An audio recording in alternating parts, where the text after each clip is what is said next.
akhirnya ditemukan sudah tidak bernyawa di tengah hutan dan menyiksa mereka dengan cara mencambuk. Indonesia digegerkan dengan berita seorang anak hutang Rp1.000 yang ia selalu tagih tidak kunjung dibayarkan, membunuh seluruh keluarganya tanpa sedikit pun merasa menyesal.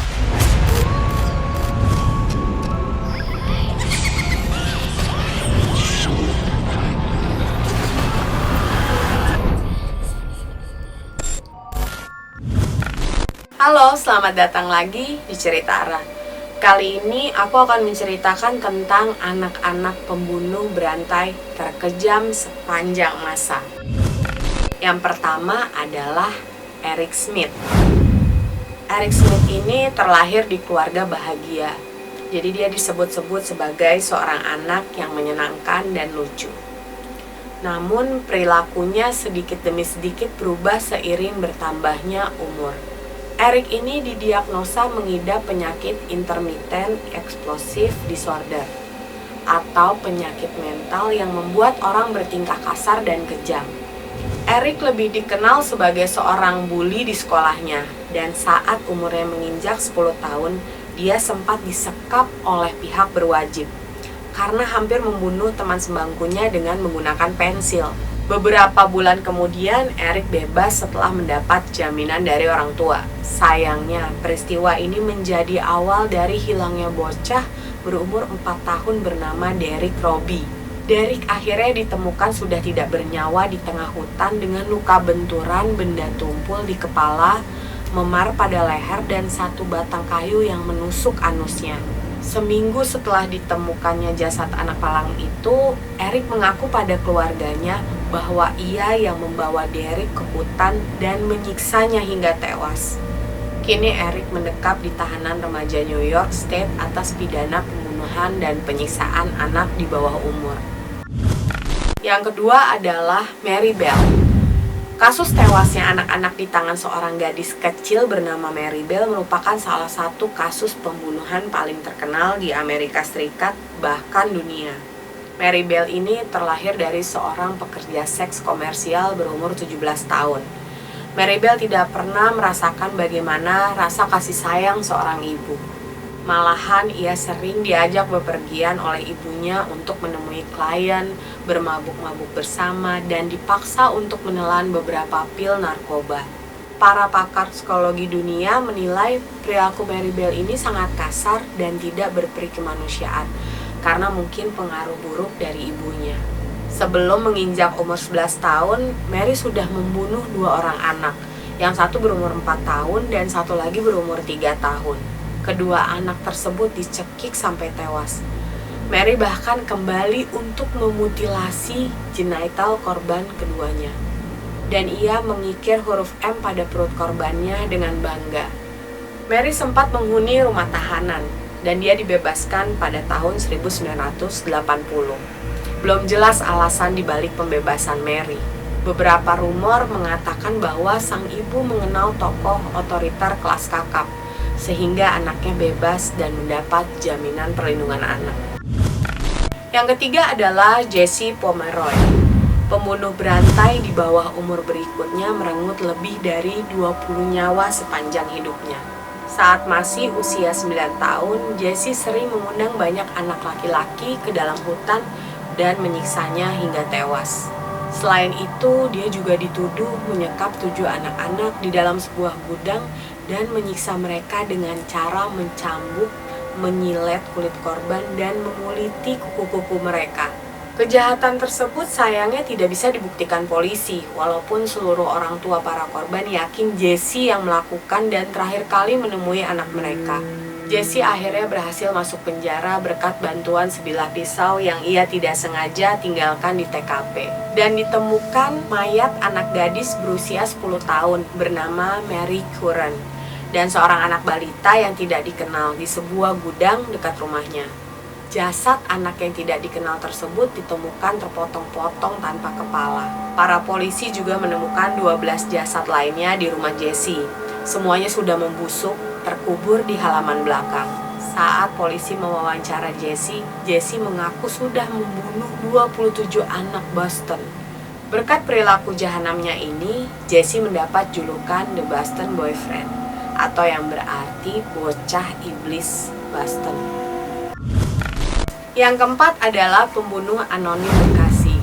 Jadi pada hari Minggu tanggal 28 April tahun 2013, Indonesia digegerkan dengan berita seorang anak yang dibunuh oleh teman sebayanya berkat hutang Rp1.000 yang tidak kunjung dibayarkan. Anak berumur 7 tahun dengan inisial Y ini tega menenggelamkan teman sekolahnya berinisial N di area danau buatan Sumarekon, Bekasi. Peristiwa mengerikan ini bermula dari laporan anak hilang yang dilontarkan oleh orang tua N pada tanggal 24 April.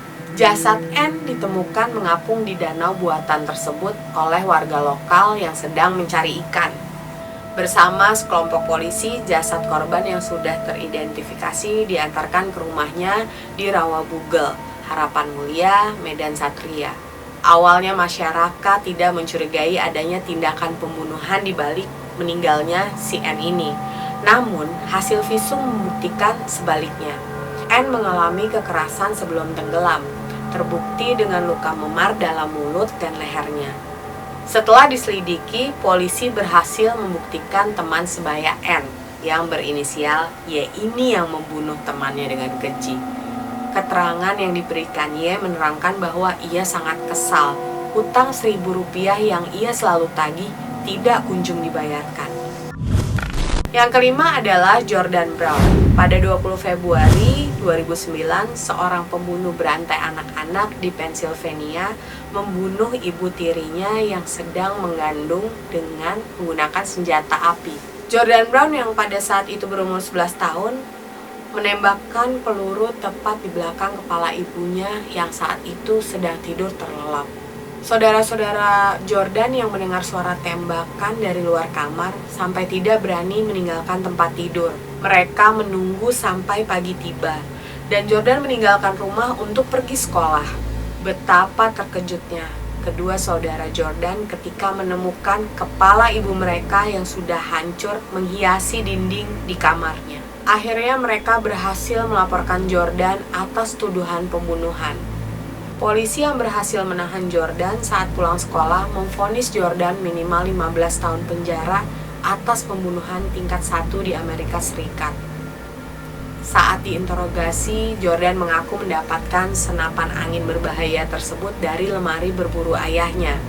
Ia mengaku merasa cemburu atas minimnya perhatian orang tua semenjak ibu tirinya mengandung adik ketiga Jordan. Yang keenam adalah David Brom. Dikenal sebagai versi laki-laki dari Mary Bell, David Brom ini meninggalkan catatan lebih dari 10 kasus pembunuhan di Minnesota, Amerika Serikat. Pada suatu pagi di bulan Februari 1988, David yang berumur 16 tahun ini pada saat itu mengaku memiliki gangguan jiwa, membunuh seluruh keluarganya tanpa sedikit pun merasa menyesal. Ia menyombongkan perilaku beringasnya kepada teman sebangkunya, mulai dari mana dia membelah kepala ibunya menggunakan kapak, sampai saudara-saudaranya yang ia geret ke dalam gudang untuk dipancung dan dipukuli menggunakan pipa besi. Pembunuh berantai kecil ini mengaku ayahnya lah yang pertama kali menjadi korban, lalu ibu dan adik-adiknya. Saat tertangkap polisi, ia tidak membantah semua kesaksian temannya, bahkan menambahkan informasi bahwa ayahnya lah yang menyulut api pertengkaran di antara mereka. Tidak tahan atas ocehan ayahnya, David akhirnya memutuskan untuk mengakhiri dengan melayangkan kapak tepat pada area punggung atas ayahnya ketika ayahnya sedang istirahat. David diganjar hukuman seumur hidup dan sampai sekarang masih mendekap di Minnesota Correctional Facility Stillwater. Dan yang terakhir adalah Craig Chandler Price. Pembunuh berantai di bawah umur paling sadis terakhir ini diberi nama Warwick Slasher. Craig ditahan atas tuduhan 4 pembunuhan yang terjadi di Warwick, New York City. Craig berumur 13 tahun saat pertama kali ia membunuh tetangganya.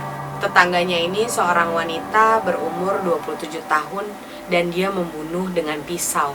Ia menancapkan ujung tajam pisau tersebut sebanyak 58 kali dan meninggalkannya untuk membusuk di rumah. Pada usia 15 tahun, ia kembali berulah dengan membunuh 3 tetangganya lagi. Yang pertama adalah seorang ibu berumur 40 tahun bernama Joan, dan kedua anak perempuannya. Polisi mengakui kecerdasan Craig dalam menyembunyikan barang bukti. Buktinya saja mereka membutuhkan hampir 1 tahun sampai akhirnya bisa menggiring Craig ke dalam penjara. Bocah yang pada saat itu berumur 16 tahun mengaku dia tidak menyesal telah membunuh tetangganya. Mereka pantas mendapatkannya, kata Craig dengan tenang. Jadi sama sekali tidak keberatan ketika polisi mengecapnya sebagai pembunuh berantai. Sampai ketemu lagi di cerita Ara berikutnya yang lebih seru dan bikin bulu kuduk kamu merinding. Kalau kalian suka videonya, klik like-nya, komen bila ada masukan lain untuk cerita Ara. Jangan lupa subscribe dan klik loncengnya untuk notification supaya kalian tahu kalau aku upload video baru di cerita Ara. Terima kasih, stay safe dan stay healthy. Jangan lupa pakai maskernya, jaga kesehatan dan tetap produktif. Bye!